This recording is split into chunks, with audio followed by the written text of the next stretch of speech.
Minnesota Governor Mark Dayton delivered the keynote address Friday night at the annual Laurentian Chamber of Commerce dinner in Virginia.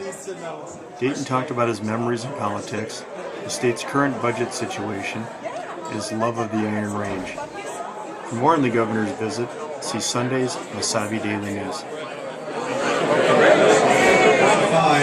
And previously, Mr. Hanna worked as a reporter for the Associated Press covering the South Dakota legislature. Before that, he worked in Dayton. As much from your years playing hockey at that time. And by the way, I want to pass on for everybody, so pleased that the operation on your back went well and that you're feeling better.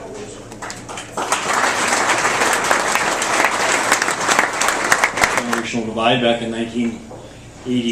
1981-82 election. In fact, when I won the 2010 primary, a reporter called me up and said, "Well, now, who on your staff did I talk to about the similarities between your primary victory and Governor Purvich's 1982?" And I said, "Well, Lori, you're going to have to talk to me because nobody on my staff was born in 1982. So, but you know, I launched my campaign, and I remember being for the cities. I spent a lot of time up here, and like September of 1981, the MNTAC, the local, which is, you know, back then was about 3 times the size of the membership it is now, was having a monthly meeting, and Joe Samarzo was then the head of it, and he got me lined up to speak, and then was going to try to get me endorsed, which would have been huge, because, you know, I'm a totally unknown candidate and all from the cities, and here's the largest local, I think, of any union in the state at that point, and they were going to support me, so really important. And so I come up and I give my best fire and brimstone speech, and wait outside, and I can hear this debate going on. It sounds a little heated, and this one guy goes out and he goes in the men's room, and he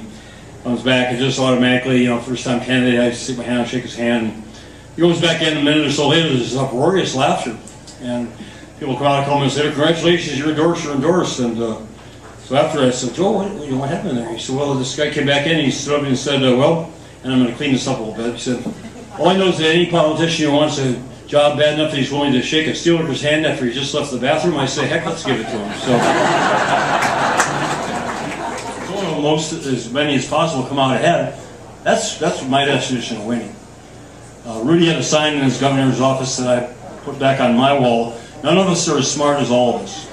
And I believe that, and I know it's true. And we have 201 people who have come from the legislature, tremendous expertise, worked very hard over the previous 6 months a year to get there, in touch with their constituents, and so, you know, we want those ideas to come together, and we want them to come from all of you who have your own expertise. And believe me, I've learned a lot from business men and women, which you know, cost us part of our credit rating, which I promise we will not do again. We finally came up with a balanced budget, and then things improved a bit, and the economy, and so we ended up with a surplus. And instead of being at 1.16 billion since the end of the 2011 session, and instead of being able to put that money toward the next deficit or toward investing in our schools and other things, we, by law, used that to pay off our debts to the schools, which took it from 2.6 billion down to 1.1 billion. But we still owe the schools 1.1 billion. We're still in deficit for the next biennium, projected to be another 1.1 billion.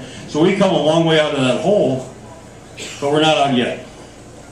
And if you have the experience of thinking a business that's had that kind of financial difficulty, or as an individual, someone, you know that if you racked up the credit cards, you racked up the bank loans, and you started to turn things around, you can't put that new money into things you might want for the future or even for now.